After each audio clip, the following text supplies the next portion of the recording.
everyone, and welcome to another edition of Let's Reveal what I've been doing, which isn't a lot actually. It's all been different. So, as promised by my last vlog, on my sew along in my bag, which was called the Multi Pocket Tote, here's the reveal. And I must admit, it's absolutely brilliant. I love it. It's got the two pockets at the front, or wherever, front or back, it don't really matter. It's got the concealed compartment where you've zipped the top off, so it makes it all nice and secure. I've actually done a sew along for this one, and I'll show you the book in a minute that I got it from. So if you want to make this bag, then just follow the sew along. And inside there is pockets, one side, and a zipper pocket the other side.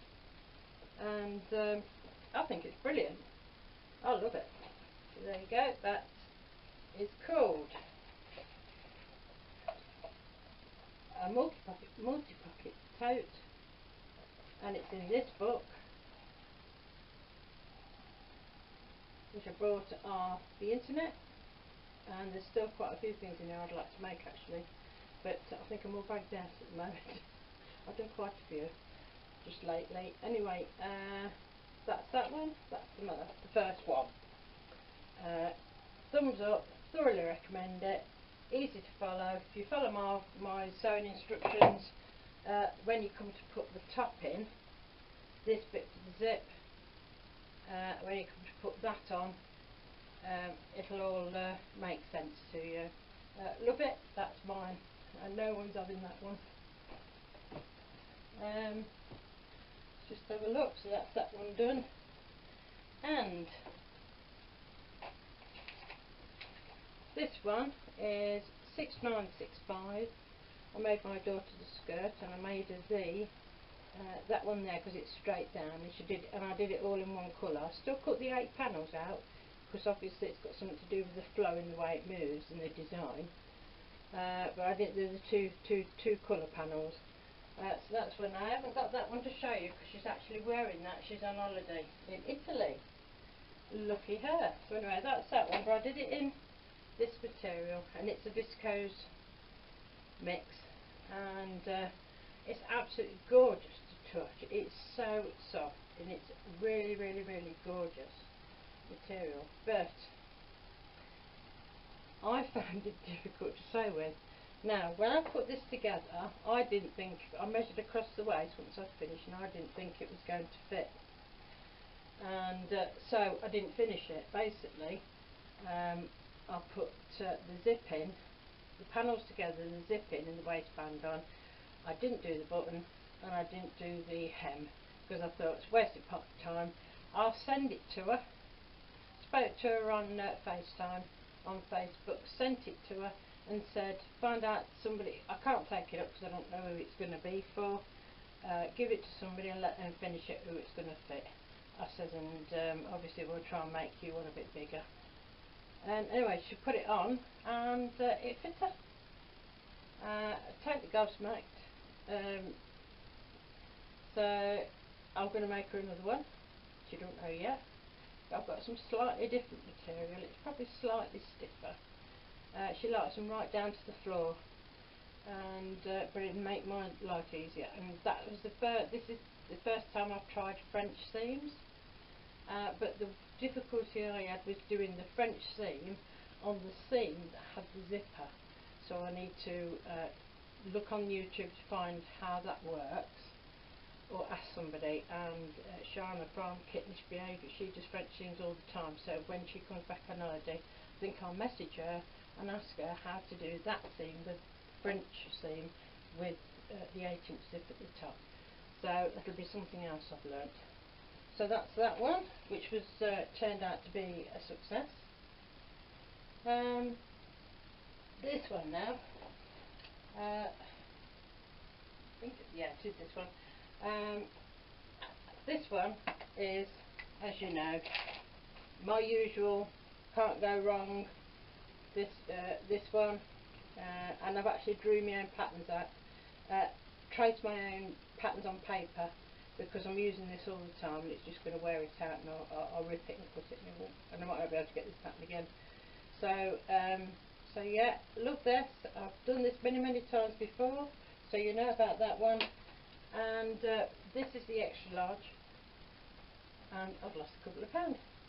So and I've now gone down to a large in this material that I showed you, which I brought from Inkly, and it's absolutely gorgeous. There you go. This is the extra large version, and this is the large.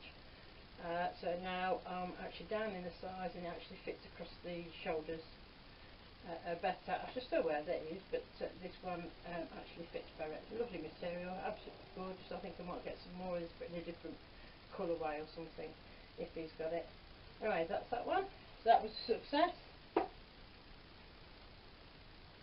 Right, these bags. If you remember, I brought this material, this fabric from charity shop. When I buy stuff from charity shops and stuff, I use it to experiment, or just to see how things will turn out, to see if I like them or wherever. It's like making a prototype, basically, you know, whatever you call it. And it was Simplicity Pattern 1153. And the shape is absolutely gorgeous. I love it. Love the shape. It's got pockets on the outside. It's got an enclosed zipper. But if you look on the inside, if you've got a serger, now I've got a serger, but I don't like using it. It frightens me to death, basically, because I am only learning, and that worries me. If you look on the inside, it never ever finishes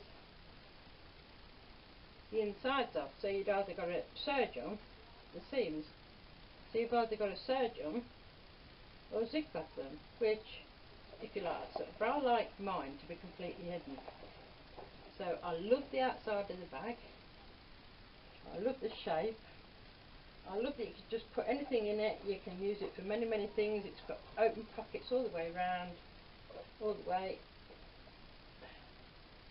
an enclosed zipper. But this one I think I can rescue, because just inside where the zip is, there's a big seam. So I can just get some cotton, do it, make a bag inner, and I could probably sew it to that, so I can actually line that one, so I can keep that one to put whatever in it. There you go, that's that one, and I can rescue that and use it. That was good news. And that's a little holds a little paper hankies. Yet again, there's the inside, unfinished unless you zigzag or serge it, but it does put the fabric, because you line it at the same time, and it does make, when you look inside, you've actually got the fabric right side up. But I'd rather have my seams hidden. But that's still usable. Here again, this hasn't got so many seams, and it's just a little makeup bag. I mean, I can use these. I won't give them to anybody because I don't like the fact that it's unfinished inside. But I love the designs. I love the way they turned out. It's easy enough to follow, and on the inside it's the right side fabric. But I just don't like the fact that the seams show. This one was a disaster because I got the dip in the wrong way. But by this time I decided enough's enough. I don't like the fact that I can see all the insides, it's messy and scruffy, and I'd rather have designs that have got lining inside. So that one basically is going to be chucked away. But I can use them. I can rescue the big one, which will make it usable for me. So that's that pattern. That's 1153. So I don't know. I assume they're all the same. I assume that every single one of I should check. I should check the instructions to see if it says anything about lining it in a certain way and everything. Then I'll know whether they're all the same or not. I've had a bag thing just lately, because I think you can learn different things when you're sewing different items. And I needed some bags, because I hadn't really got any. And but this one is a 1940s. There you go. It's got a bow across the bottom, and that bow if I just pull it forward, includes, there we go, so underneath the bow is where, there you go, you put the ball and joint, whatever you want to call it, magnetic clasp. And I actually put, this only had one ordinary pocket inside, but then because I am already learnt now from the others how to do a zip, I actually put a, show you, I actually put a zip pocket. I think they're more secure for people these days than what they used to be in the 1940s. And there's the other pocket, you can just slip some change or your phone or anything in. But the other one is for your wallets and stuff, and it's harder. So anyway, I quite like that. It's a short one, it hasn't got a long handle. Again, you can do handles as whatever length you want. But yeah, 1940s, my favourite colour is green. So there you go, I'm pleased with that. And that was H664, Simplicity pattern. And there's one, oops, wrong finger again, it's backwards. I always forget. There it is, 8664. And that's the one I did. There you go. And at the bottom you've got clutch ones, but I don't like clutch bags, so I won't be making them unless Helen, my daughter, wants one. I should make her one. Other than that, I'm quite happy with that bag there. That's another success. And this was another success. Take it off the dummy. I'll put it on another dummy. Me. There you go. Now, I've never lined a coat, I've never made a jacket. The fabric I bought for this should have been double faced quilted. Now I've never brought it before, and there's a pattern, 1499. I got it from Natural Dane. She actually had this pattern, and I thought, oh yeah, that's right up my street, that is. So I thanked her for showing it us that she was going to do it, but yeah, so there you go. So I've made the one that the model's wearing, and there's the line drawing at the back for you to see. There you go. Yeah, love it. And it's the first time I've done an open zip. So I've learnt how to do that. They're quite easy because obviously it all comes completely apart. And there you go, it turned around for you. Now I didn't understand the pattern when it comes to the stand-up collar, so I did that myself. I did my own version of the stand-up collar, and it's easy because you just sew it on. Basically it stands up because it's thick. So that was good. And yeah, I love it. I'll try and stand back as far as I can without banging into anything. There you go. And nice pockets at the side. And as I say, this should have been in the fabric double faced pre-quilted fabric, and they've got others. Got denim, corduroy, poplin, twill, brocade, double knit, sweatshirt fleece, suede cloth and fleece, plaids, stripes, whatever. Obviously all got to be matched and everything like that. So it's very versatile, and I actually like all four designs. Or something slightly different about each one, so I'll probably have another go in another fabric. But this fabric only come as single. So obviously it had backing fabric on the back, and I thought, oh, well, instead of ordering any more, I'll have, as it's all bound with bias binding all around the edges and the bottom, and I didn't do the neck.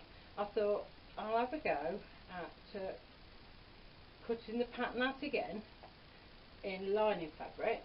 Just get in this lining fabric here. I thought I'll have a go again at doing that, cutting that out, putting that together, and I'll attach it to the neck. And then when I come to the sleeves, it'll automatically attach when I do the binding on the sleeves. It'll automatically attach when I do the binding on the body. So it was easy, and that's the first time I've lined anything, and I did it by thinking about what I was doing. So basically you could do it in single pre-quilted fabric instead of double faced, if you can do the lining like I've done. And you know, I know it's not reversible because the zip isn't reversible. I've just realised you could probably reverse that. Look at that. Let's have a look, shall we? No. I like the plaid. I do like the tartan. I do like the red and green tartan. So, and it's got pockets on this anyway. So there you go. So that's that one.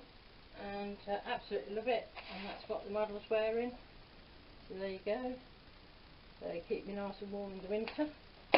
So, and I think that's it. Didn't seem to do a lot this time out. I've got an holiday coming up from work soon, and I want to work. I've got to go and buy more fabric. So I seem to be going really low on things I can do, and I haven't made a quilt for such a long time that I'm getting quilt jitters. So I need to. My daughter. I'm going to make a bed runner for my daughter. She wants stag fabric with tartan, because that's still all the rage apparently.